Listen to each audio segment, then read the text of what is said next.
Chanting with quality. That's a nice goal. Nice goal. Chanting with quality.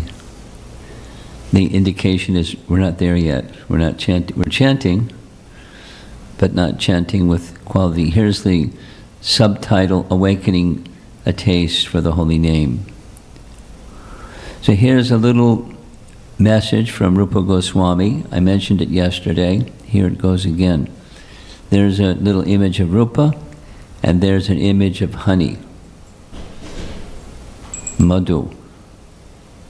And madhu is sweet, and the holy name is madhu-like, very sweet. So there's same message as yesterday from Vidagdha Madhava.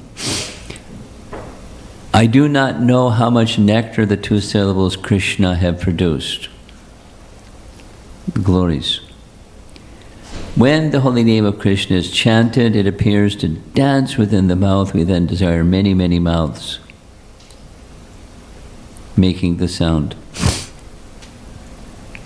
Then, when that name enters the holes of the ear, we desire many millions of ears, making the sound, hearing the sound. And when the holy name dances in the courtyard of the heart, it conquers the activities of the mind, and therefore all the senses become inert, having to do with the sweetness or the nectar of the holy name, Vidagdha Madhava. That's Rupa Goswami's very poetic and realized statement. Here's Srila Prabhupada speaking about chanting with quality, because it's morning walk conversation. This is Nairobi. He's asked, why 16 rounds? Why not 16,000 rounds? That is the meaning of quality. Therefore, chant at least 16 rounds. When you come to chanting with quality, you will feel, why 16 rounds? Why not 16,000? Most of us aren't there yet. We're in this position we discussed yesterday. I'm hearing, I'm chanting, but barely changing. So how to go beyond that mediocrity or the chanting without quality to the position of chanting with quality, chanting beyond mediocrity. Now let's see what happens with the sound system, because I forgot to bring, there we go.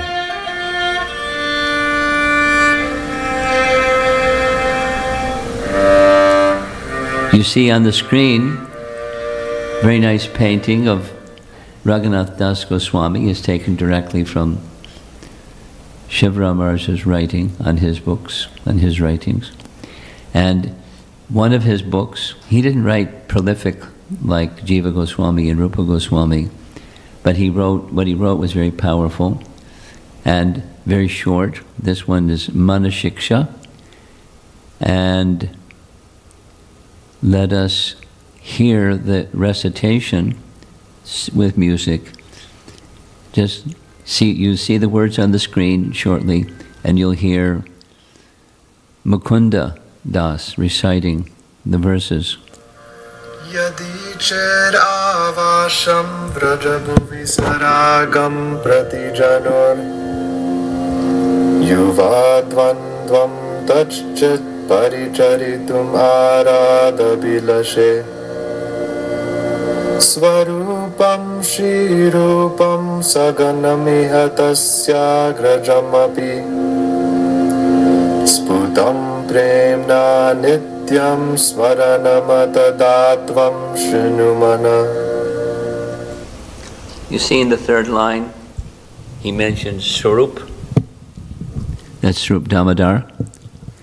Because when Raghunath Das finally, with much ordeal, made it to Puri, Chaitanya Mahaprabhu put Raghunath Das in the care of Swarup Damodar. And who is Swarup Damodar in Krishna Lila? One of Radharani's intimate associates, Lita Devi. And because Swarup Damodar and Ramananda Roy were companions, constant companions of Chaitanya Mahaprabhu, because of their exalted nature, like Lita and Vishaka, intimate associates of Radharani, as Chaitanya Mahaprabhu was experiencing the mood of the bhava of Radha, in the luster of Radha, they were amplifying the mood by reciting verses and singing songs and enhancing Radha's mood of love in separation from Krishna. The highest of the loving sentiments is love in separation. That's Gaudiya teaching, because it enhances and strengthens and nourishes the expectation, the hope, one day when I will be able to meet Krishna. It's a very nice teaching, but he, Raghunath Das, had enormous affinity and appreciation for Swarup Damodar, because Swarup Damodar not only knew of activities of Chaitanya Mahaprabhu in the dead of the night and in Gambhira and experiencing what he was experiencing, and Swarup Damodar understood all of that, but he knew the inner mood. Very, very, very confidential. That's three varies. Confidential. And he shared all that with Raghunath Das. So Raghunath Das was the servant of the servant of the servant. And in his position in Krishna Lila, the servant of the servant of the servant. So it was a perfect fit. So he, Raghunath Das, had enormous regard for Swarup Damodar, and it's in the translation you'll see shortly. And then after Swarup comes Sri Rupa, and Sri Rupa's Rupa Manjari or Rupa Goswami. Similarly, very intimate associate of Chaitanya Mahaprabhu and very intimate associate of Radharani, Sri Rupa Manjari. And Sa Ganam, the associates of Rupa. And he also mentions Sanatana Goswami. So he is teaching this verse number 3 of Manashikha, is teaching how to get a taste, how to chant with quality, how to experience Raga Bhakti. The whole book is how to experience Raga Bhakti. So in case you wanted to know, here's his wife reciting. Listen, O mind. If you desire in every birth to reside in the land of Vraja with loving attachment and to serve the youthful couple of Sri Sri Radha Krishna in close proximity, then clearly remember and offer obeisances to Sri Swarup, Sri Rupa, and his associates in Vrindavan, and to Sri Rupa's elder brother, Sri Sanatan.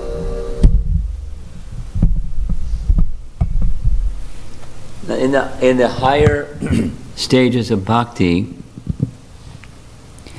there's sadhana bhakti, bhava bhakti, and prema bhakti. Rupa Goswami has divided Bhakti Rasamrita Sindhu in those 3 divisions. The biggest one is where we are, the sadhana.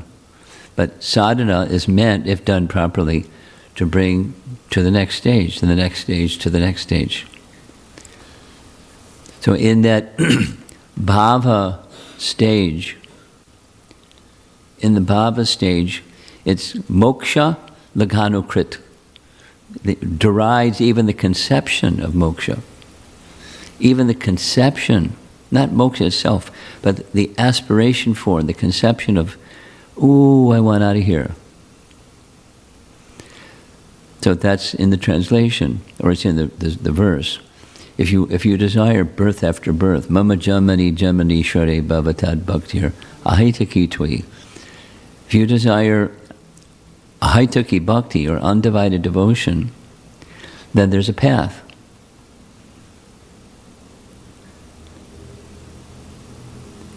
Here's the translation in one place.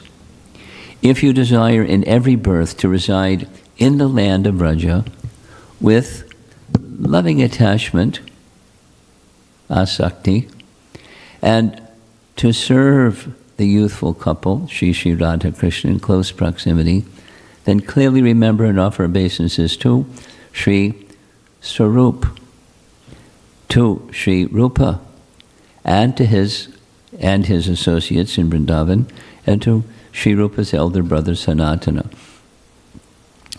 So we'll start with Sanatana because, as we know, Sanatana Goswami is the renowned author of Hari Bhakti Vilas.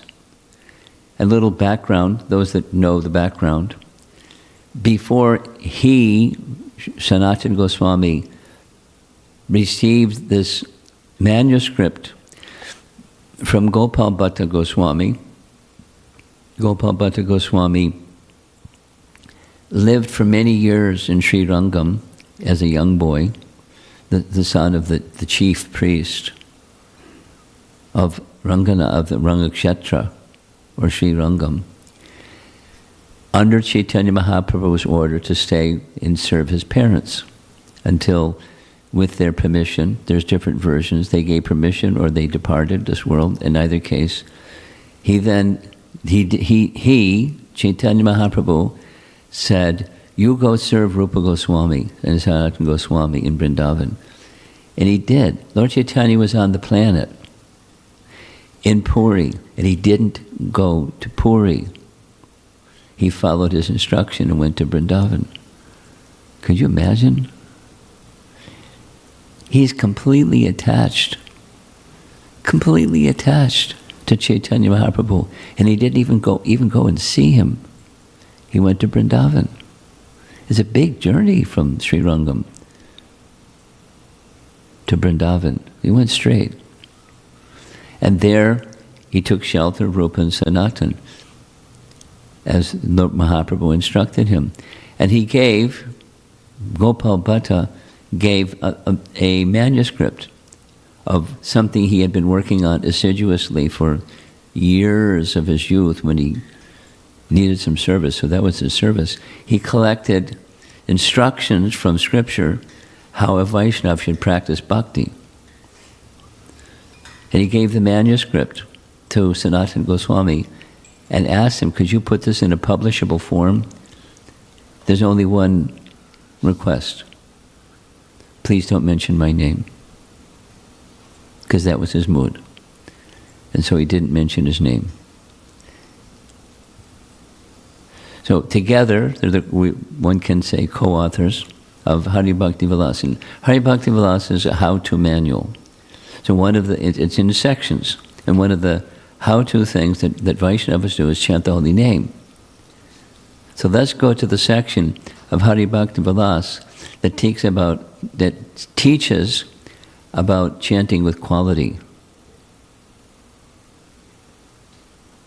You ready? Pay attention. We're going to hear from authoritative source, Hari Bhakti Vilas, and Sanatana Goswami, who Raghunath Das is advising us to offer our obeisances to and take shelter of, to teach us how to chant with quality. So there's several parts. You see the first part here, Mana Samharanam Shaucham. Mana Samharanam Shaucham. So one is, Maunam Mantrartha Chintanam. Those are 4. avya gratvam anirvedo japa sampati hetava. Japa sampati is a nice word. Perfection through practice. It's not just quality, it's perfection. Prabhu's. We're getting mercy. So hear very carefully. Sadhana siddha, perfection of sadhana through chanting. And here's some parts.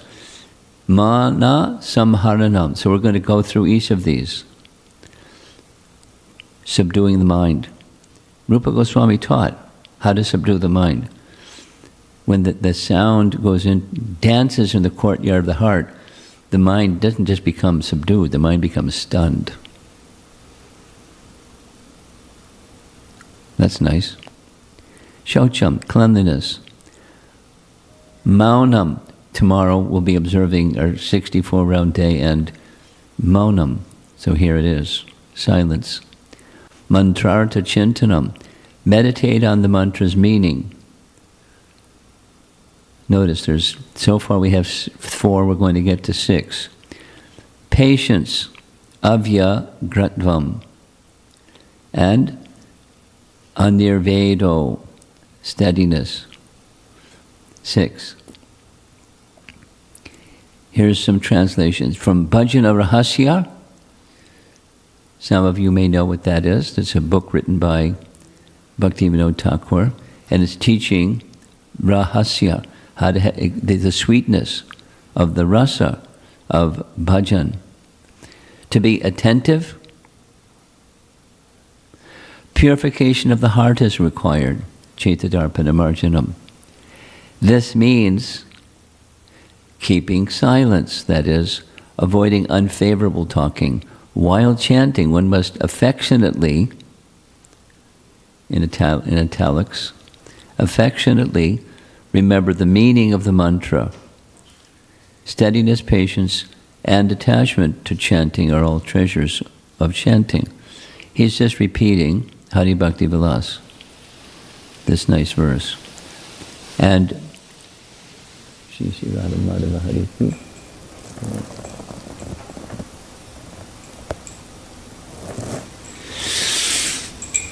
A modern, our contemporary author, many of you know who he is, some of you may have read some of what he has written. Shuddha Bhakti Chintamani. He's just repeating or making reference to Hari Bhakti Vilas. These are the causes of success in chanting. 6. Subduing the mind, cleanliness, avoiding unnecessary talk, remembering the meaning of the mantra, patience, and not becoming disappointed. I know some people that are disappointed. That's like, there's no transformation. Something wrong with me, or there's something wrong with the process, or something's wrong. Boo-hoo. Disappointed.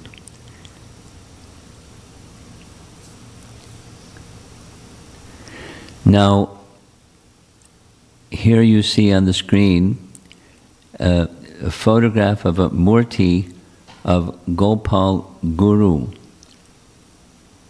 Goswami. Gopal Guru was an amazing devotee. So in Chaitanya, we don't hear much about him in Chaitanya Charitamrita, but we do hear about Vikreshwara Pandit.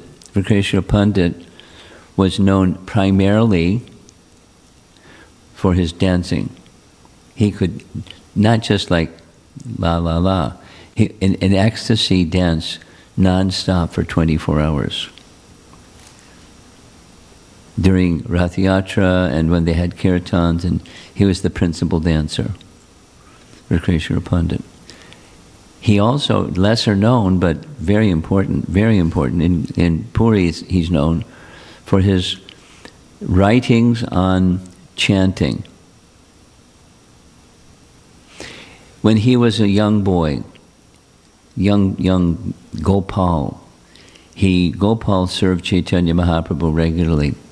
And Gopal was given the nickname Gopal Guru by Mahaprabhu himself, because he, the little Gopal, used to instruct people to chant the holy name incessantly.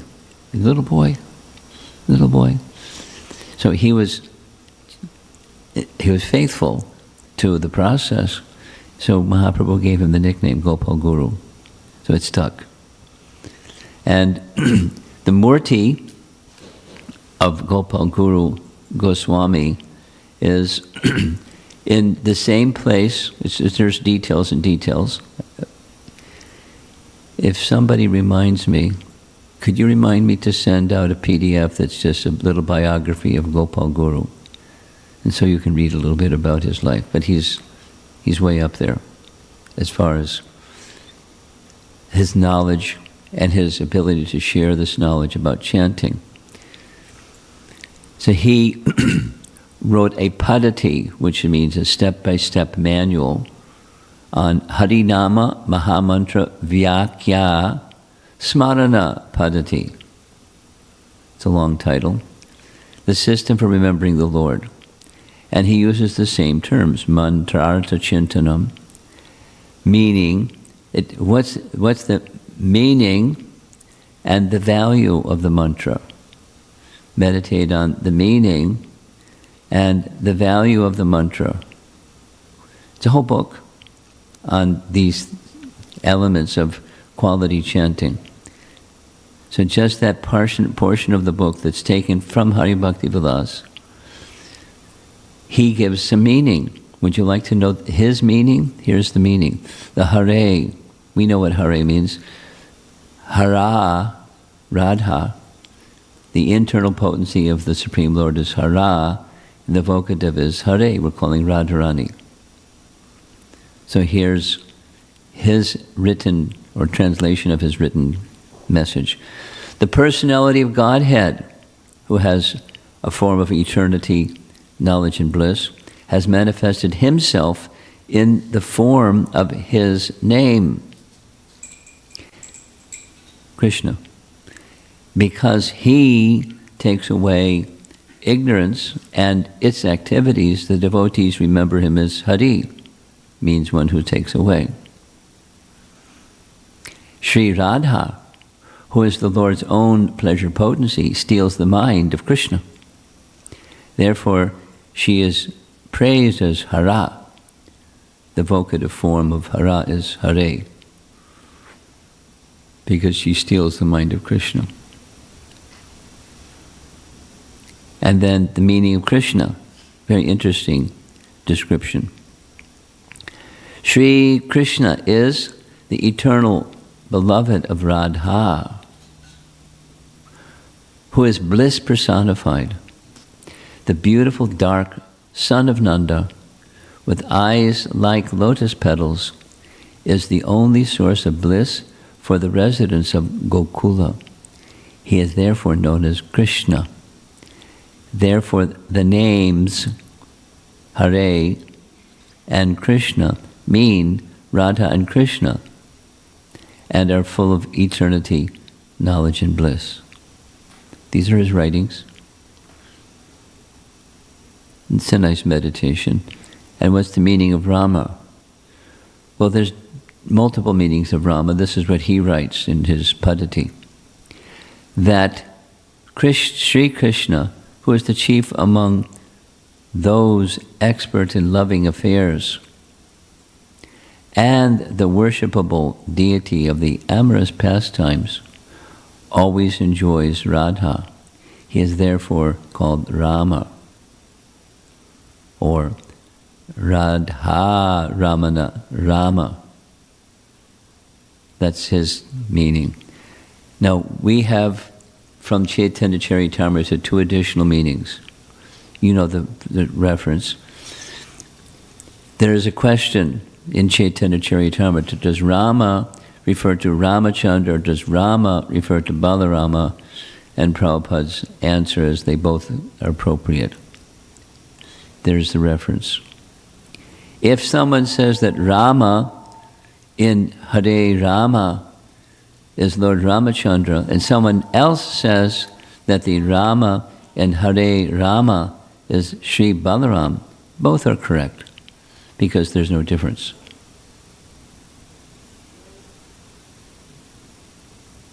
Now you can take your pick, 1, 2, or 3. Now, Vikreshwara Pandit had a disciple named Gopal Guru. Gopal Guru had a disciple named Dhyana Chandra Goswami. And Dhyana Chandra Goswami also wrote a Padati. This one was titled Gora Govindarchana Smarana Padati. And it's a celebrated book. There are some devotees in our Hare Krishna movement, they live by this book. It's a little esoteric, but it's on the topic of remembering Gaura Govinda. And here's the same phrases. Mana samharana shaucham monam samtrartha chintanam. He says some other things too. The sadhaka shall not move his head and neck about, nor show his teeth. No, we don't make a big emphasis on that, but he wrote it. He shall sanctify his mind by withdrawing it from the objects of the senses, pondering the meaning of the mantra, and maintaining silence. Of course, silence doesn't mean you can't chant and be silent, so it's not that kind of silence. It's not speaking unnecessarily or not engaging in conversation about other things in between, interspersed with chanting Krishna's names. You just focus on Krishna's names, and that's monam, although you're chanting audibly.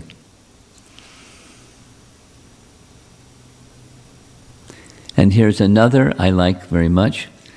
The mantra should be situated in the mind, and the mind should be situated in the mantra. Try to remember this tomorrow during your 64-round day. The mantra should be situated in the mind, and the mind should be situated in the mantra. The mind and the mantra should be joined together. This is the characteristic of japa. So it's a padati of how to engage in archana, or worship, of Gaura Govinda, Chaitanya Mahaprabhu, who is Krishna himself.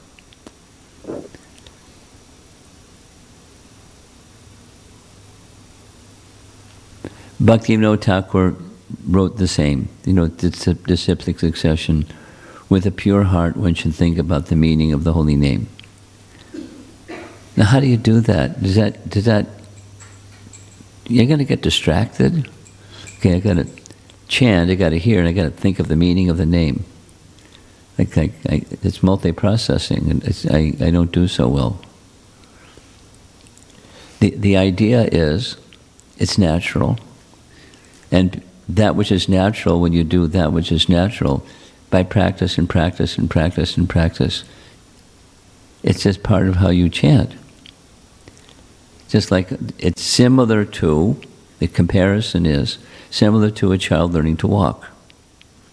Within a child, assuming they have the motor skills, just by practice and practice and practice, the little child that only crawls can start to toddle and walk, because walking potential is inside. And once walking is there, watch out, they're running. And then, it's just quite natural. They have to think about it. Mother doesn't have to think about it, the child doesn't have to think about it. They're able to do. While they're doing other stuff, they're walking. So similarly, because it's innate, the remembrance of the meaning of the sound that you're chanting is quite natural. If you practice and practice and practice. We'll get to more about what practice means. So here's Srila Prabhupada speaking on this topic. We've heard what the meaning of the mantra is. This is mantra samharanam. So, my dear Radha, my dear Krishna, please engage me in your service. So the mood, the expression in Prabhupada's face, he's in meditation on something. And we can guess what that something is, or someone. And just seeing Prabhupada intensely meditating on Krishna, it's a meditation in itself. So here's a little recording, very short. I hope it works. Jiman bhaktya prajit. Real thing is bhakti. What you can offer to Krishna, everything belongs to Krishna. What you have got, what is your value? And what is the value of your things? There is nothing. Therefore, the real thing is bhaktya. Real thing is your feeling. Krishna, kindly take it. I have no qualification. I am most rotten, fallen. But I applaud this thing for you. Please take. This will be accepted. Don't be patha. Always be careful. You are dealing with Krishna. That is my request. Thank you very much.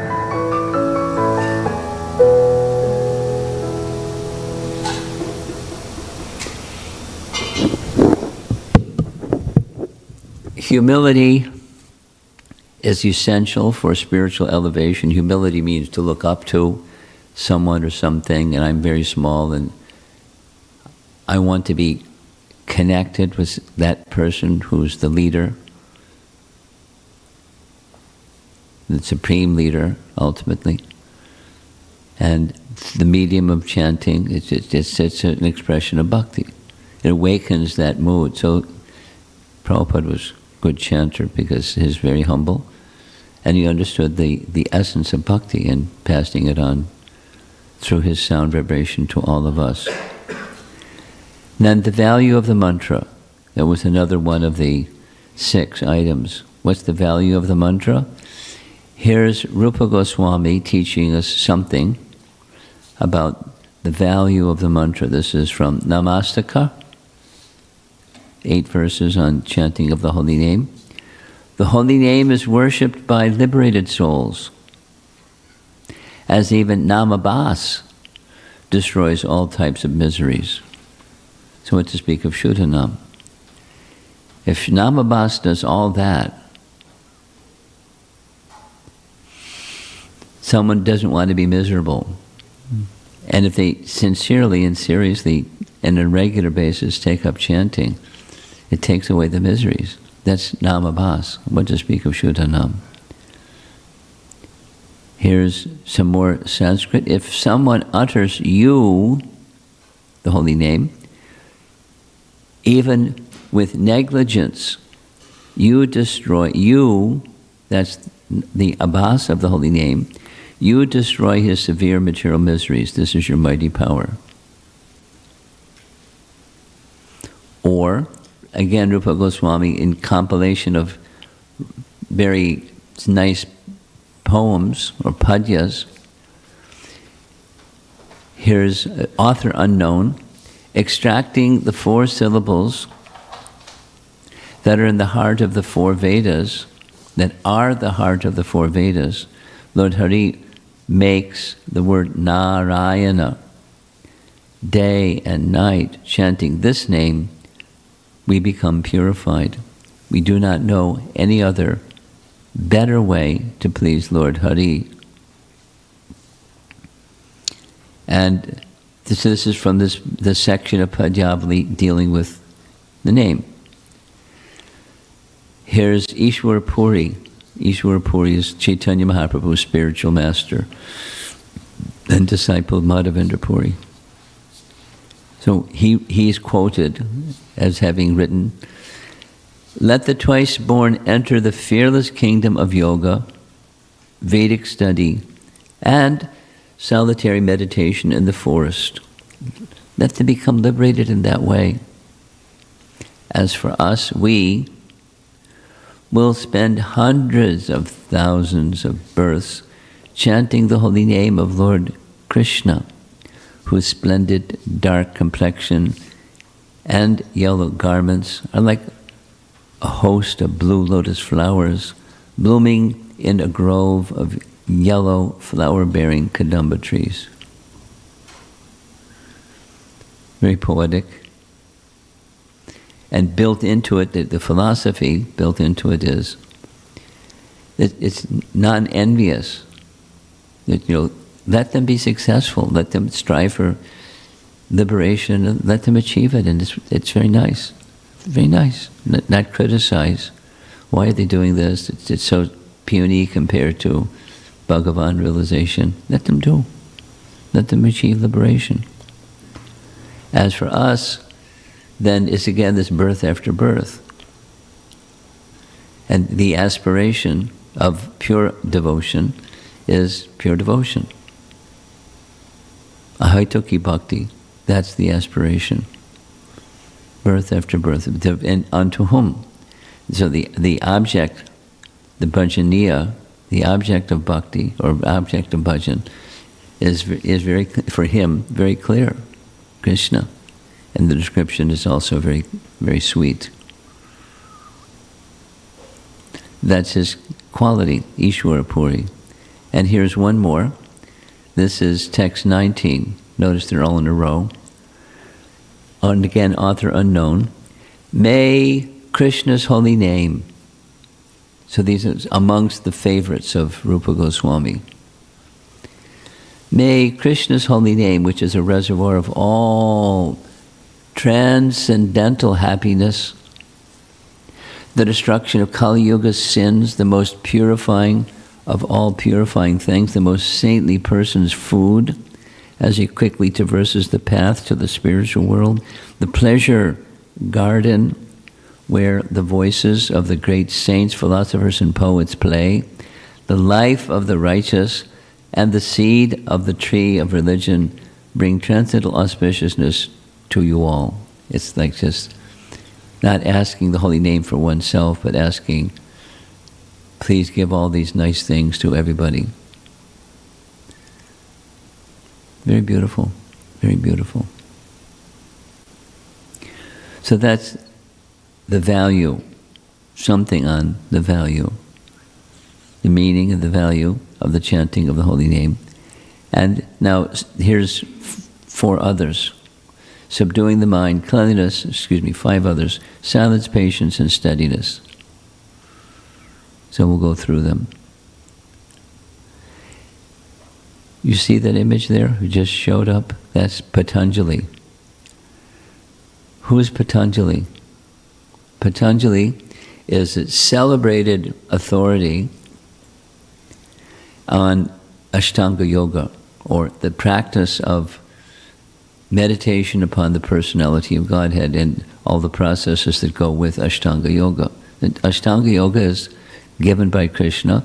Patanjali is an authority to explain it. And Patanjali Muni takes this very same items. In fact, one could say, historically, listen carefully, historically, he came before Chaitanya Mahaprabhu. He came historically, a few centuries after Christ. And then he did what he did and wrote what he wrote, and he became an authority. Then later Mahaprabhu knew of him, and he taught Rupa and Sanatan and Gopal Bhatta about him. And so his words were adopted by Gopal Bhatta Goswami, Sanatan Goswami, and these various acharyas.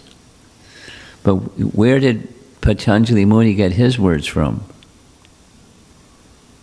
From the Vedas.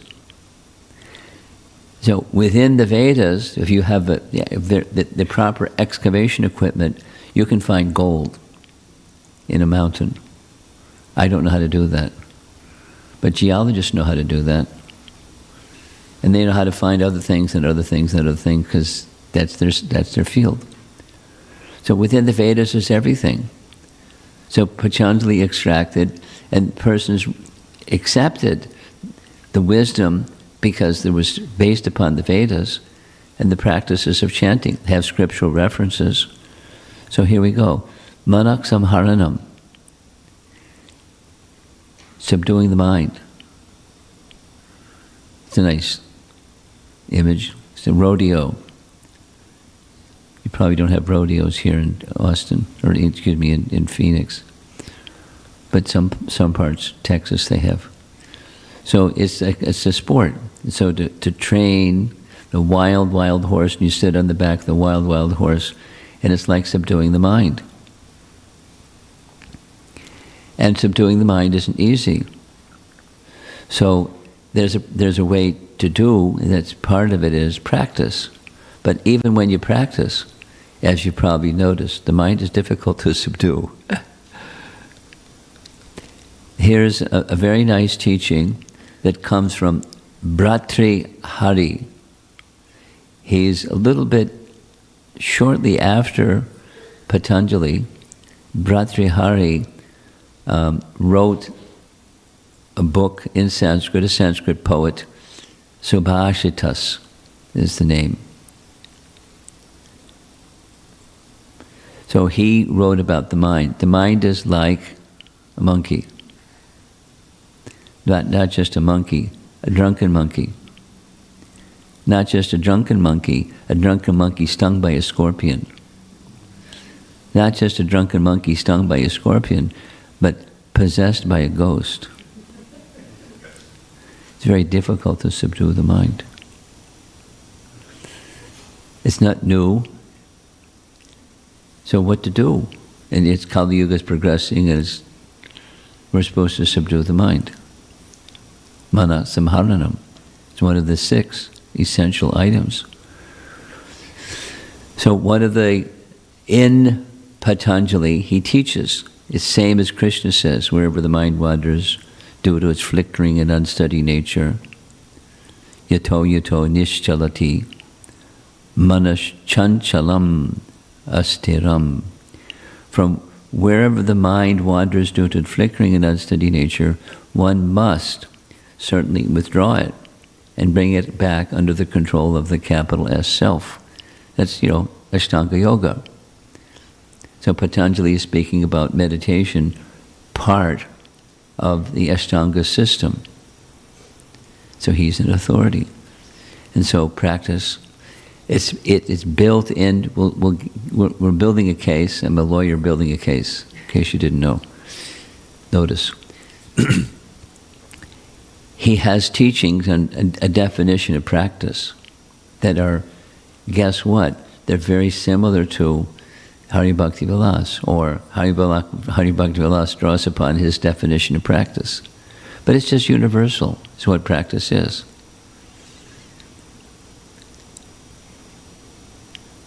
And then another is the Shaucham. We saw this nice illustration yesterday. Cleansing. External cleanliness and internal cleanliness. External cleanliness, the body and the place. Internal cleanliness, the dirt in the heart. Chaita Darpana Marjanam.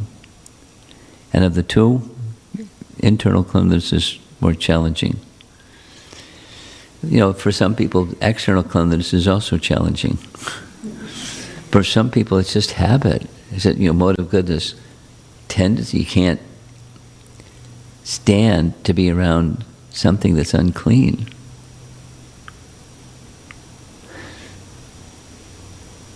So, making a place clean and maintaining the place clean. Super clean. Not obsessive, but clean. It's that which is around you should be clean. And why? We heard yesterday. It makes a nice sitting place for the Supreme Lord. You want to invite the Supreme Lord to sit, to reside, to reveal himself. So unclean places, it's not inviting. So cleanliness and silence. Maunam Chaivasmi Guyanam. Krishna speaking, Bhagavad Gita. Of secret things I am silence. Definition, simple definition, same, we've heard it. To speak only Bhagavad Gita and reject talk unrelated to Krishna is known as mona. One should not talk about anything mundane while chanting. This is Bhaktivinoda Thakur's words. And here's this young fellow.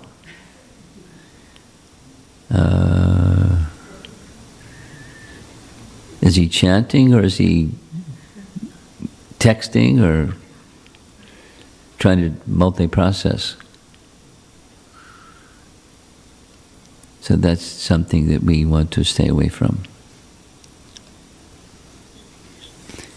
One of the explanations given by Bhaktivinoda Thakur is this contemplating the meaning of the mantra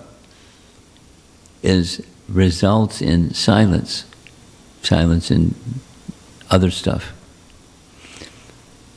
And non-haste or patience, avya gratvam, non-haste or patience.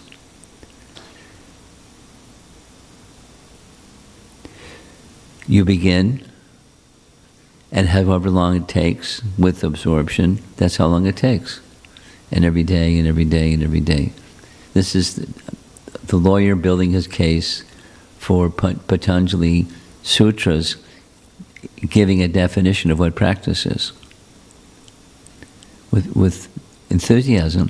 Here's something that Prabhupada said about chanting.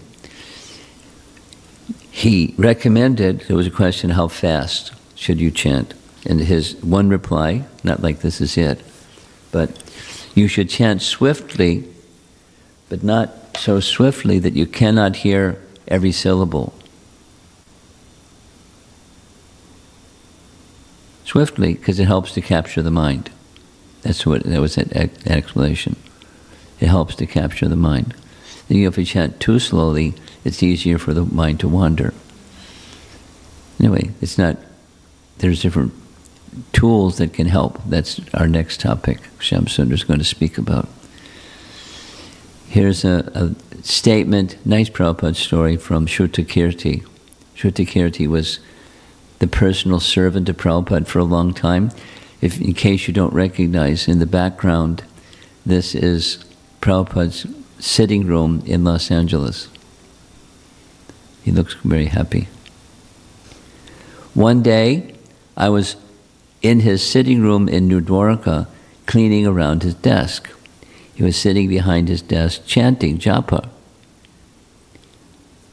As he pulled down a counter bead, he looked at me with a beautiful smile and said humorously, "There, I have finished my 16 rounds. Now I can do any damn thing I want." Of course, that's not his behavior, but he was joking. Some persons may think like that. The restless nature of the unsteady mind is called vyagrata. So vyagatra. One should chant in a peaceful and undisturbed mind. And anirveda means without dejection or steadiness. So you see on the screen there's a turtle, and there's a long road ahead of the turtle. And one of the characteristics of turtles is they move slowly. You've seen a turtle? They move really slowly. But, they're strong, and they keep moving, and they get there.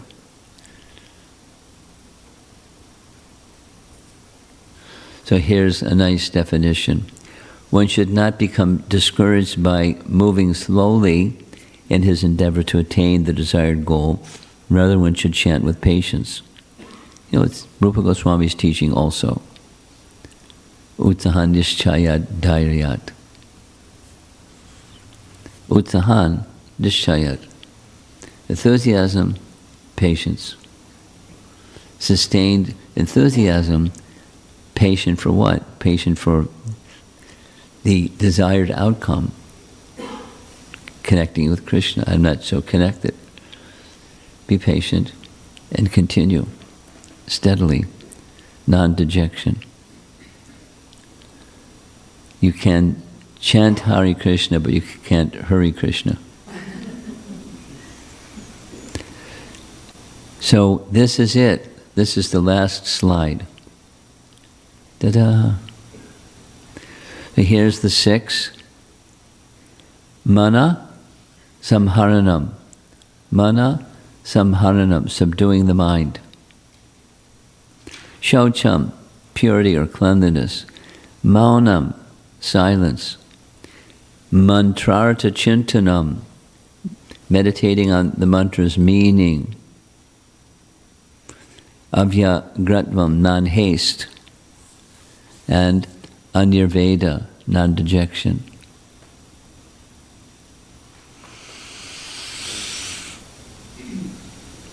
So that's it. Hari Bhakti Vilas teaching us about siddhi, japa siddhi, perfection, not just quality, in chanting. And it's now 8:30, so 8:35. I'm gonna end and see if there's some discussion.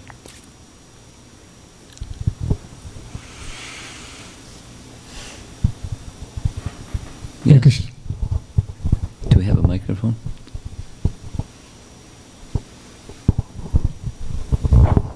Hare Krishna Maharaj.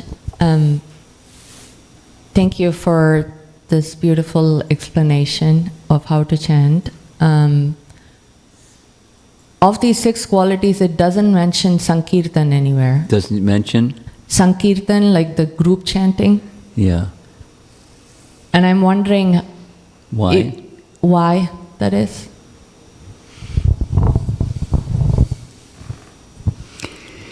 There's a teaching in Madhurya Kandambani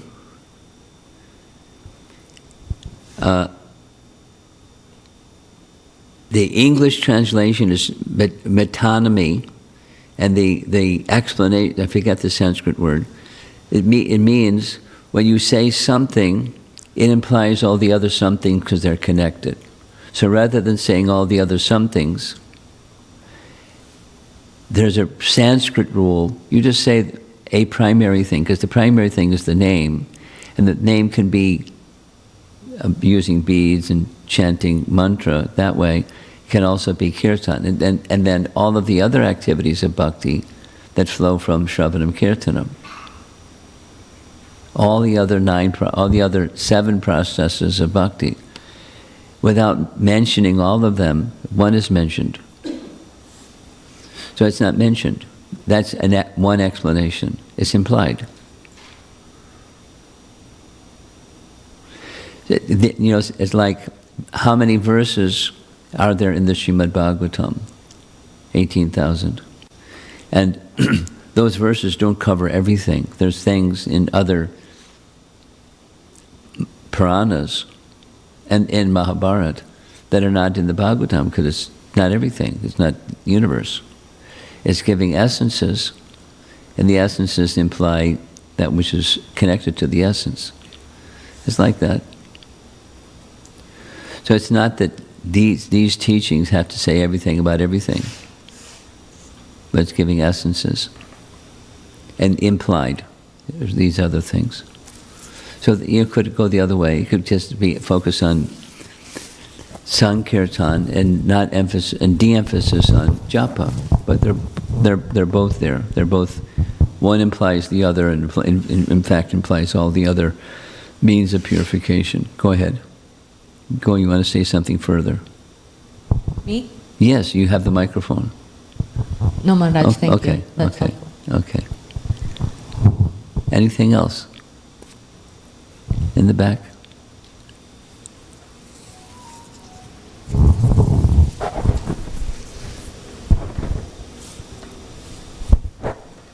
Haribol Swamiji, I just have a quick question. I've noticed that, as I'm aging, like good quality wine, my focus my ability to keep, in your words, subdue the mind, is getting difficult and difficult in the passing years. Considering all the other factors in my life, they have remained constant. They have been there. So I'm kind of thinking maybe it's, like a bell curve, natural burnout.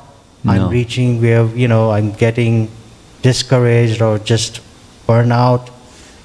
And there's a reason why I'm not able to have that kind of control or that kind of joy in my chanting. Is there any solution for that? Is there any advice? Yes. Thank you. There's the why and there's what to do. There's the what. You go back to the why. And it has everything to do with how bhakti starts. And complacency is where bhakti starts becomes cold. This is using that language as Bhaktivinoda Thakur's terminology. When submission, because the essence is submission. Just this morning I was hearing Prabhupada describe in a class in Los Angeles in 1970 that the beginning, he was describing Adau Shraddha, which is, I'm responding to your question the same way. It's preliminary faith. And he was defining preliminary faith as I want to know. I want to know Krishna. I want to know reality instead of illusion. I want to know Sat instead of Asat. So that inquisitiveness, that's the faith. Now, supposing by submission that inquisitiveness slackens or subsides, then what happens? The bell curve that you described. And maybe just keep going down and down and down. It doesn't go back up again. It's possible. But it's in proportion to one's submission or enthusiasm, utsahan. So if enthusiasm wanes, the inquisitiveness slackens, then you experience what you described. And when that happens, instead of enthusiasm, you have complacency. And when you have complacency, then you're making offenses because for example, you're being inattentive. That which is spiritual, you're not seeing as spiritual. Then there's 10 offenses. The essence of those 10 offenses is each one of them. That which is spiritual, you don't see with spiritual vision. So then, by chanting with offense, what happens? Anarthas increase, not decrease. So But Swamiji, just to clarify, my faith doesn't dwindle. My faith is very strong. Good. Is the enthusiasm? I'm not committing 10 offenses. So that's good. A demonstration of faith remaining strong is the application of that faith. And the application of that faith, there's jnana and vijnana. Again, using Prabhupada's language. There's theoretical. That's good. And then there's the practical. And the practical, this morning, 1970, Los Angeles. Practical is one has the experience. It was a new person in the audience. He said, you speak to any one of these young Western, European, American boys and girls, and you ask them, and they have an experience. And you can have the same experience. They're not just... So, your description is, the faith is strong, but the experience is dwindling. It's not what it should be. It's the same question. As I said twice so far, we're going to discuss it again tomorrow. Thank you. But I'll just repeat, because it's an important question. It encompasses many of us. I'll say the same thing as I said yesterday. I was in Detroit before coming here. In the morning class, half an hour discussion on this topic with someone that's been chanting and practicing bhakti for 12 years.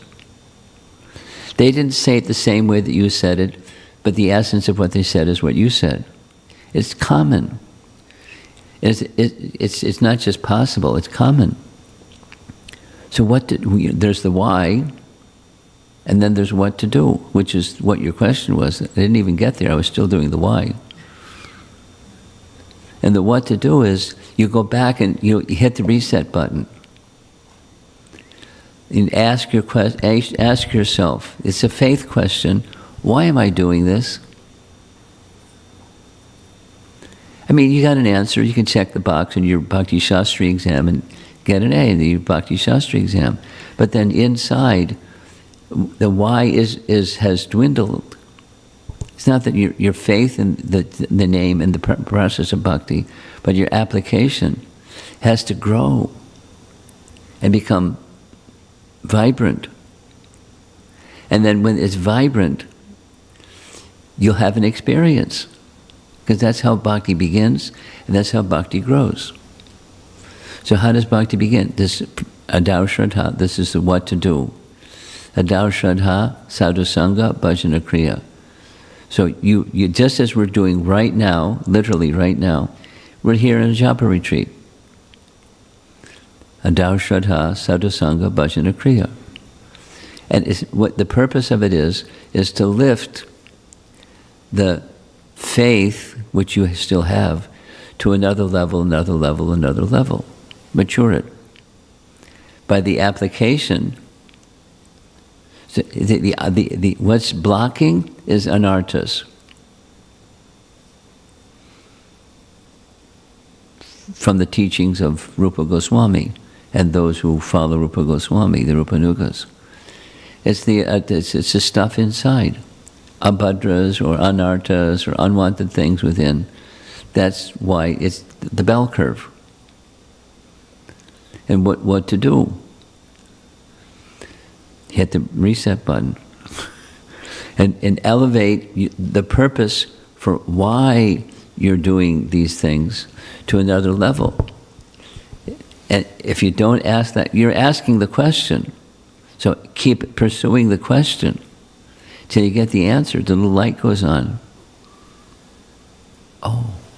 So I have the responsibility of not just the kind of faith that I had in day one. Now I've been practicing bhakti for X amount of time. And that preliminary faith now has to become stronger and more focused and more personal.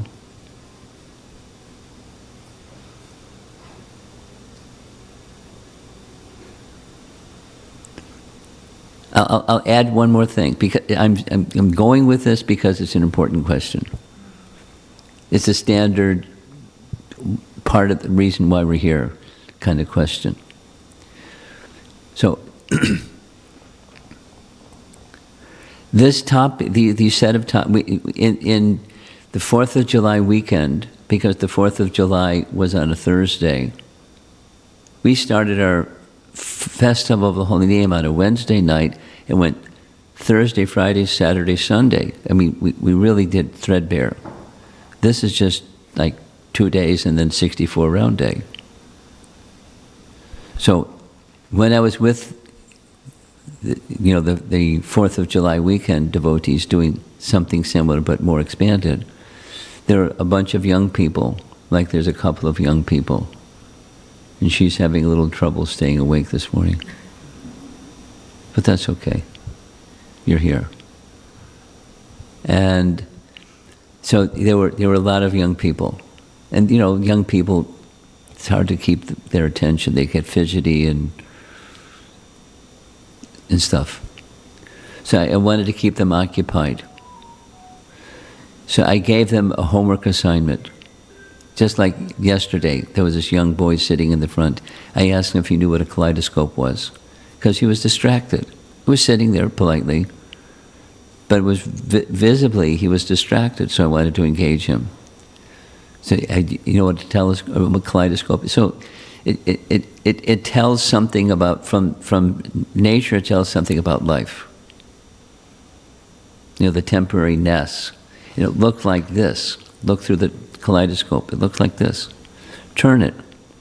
It's a whole other picture. Turn it again. It's a whole other picture. Geometric patterns very nicely laid out. Turn it again. It's a whole other picture. And life is like that. So with these children, I gave them a homework assignment. And like 20 of them did it.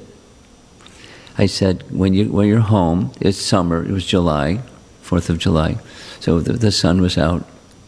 And take your magnifying glass and put a piece of paper and hold the magnifying glass in a certain position where the fire that is the sun, which has now become diffused because it's 93 million miles away, but it's still fire, just diffused fire. And you can concentrate it and make fire. Try it.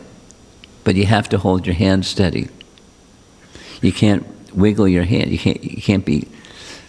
So they, 20 kids came with these pieces of paper that burned holes in the paper. It works. Similarly, the holy name has power. But the holy name, so the holy name can burn away all karmas and deliver happiness. And that's just, as we heard, that's just abas. What to speak of Shuddha. But not just the holy name has power, but the holy name is a person. Being with the person. My recommendation to you, and all of us, but because you asked the question, focus more on the personal relationship between you and the name. The personal relationship between you and the name.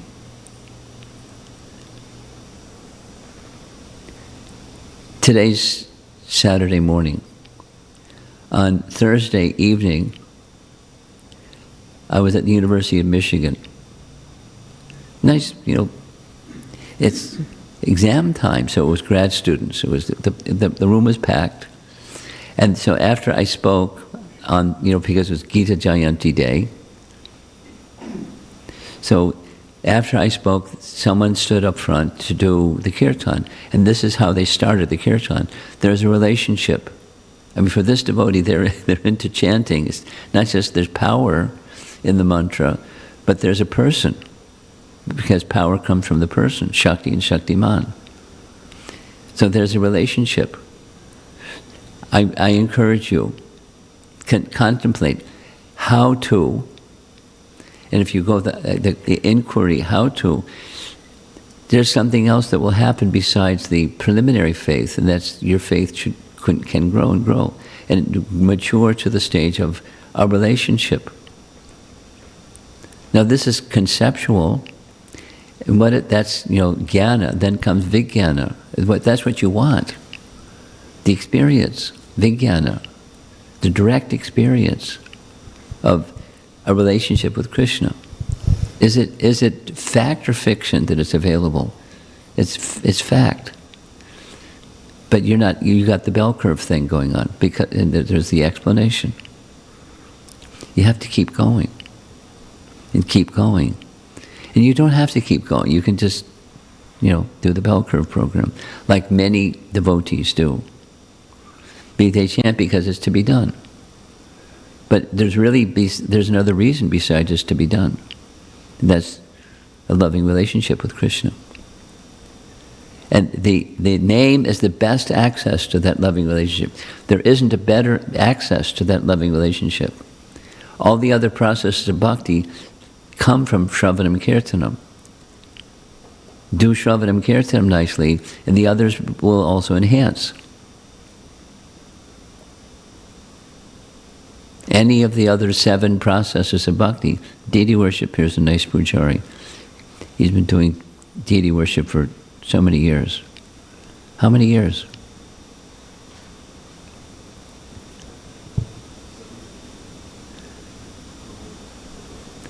$30 years? 45 years? Just a short answer.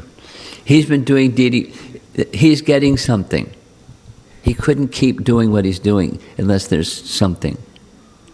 There's an exchange between him and the deity. And he feels an attachment for the deity feels an attachment for him. The deity's not going to let him go anywhere.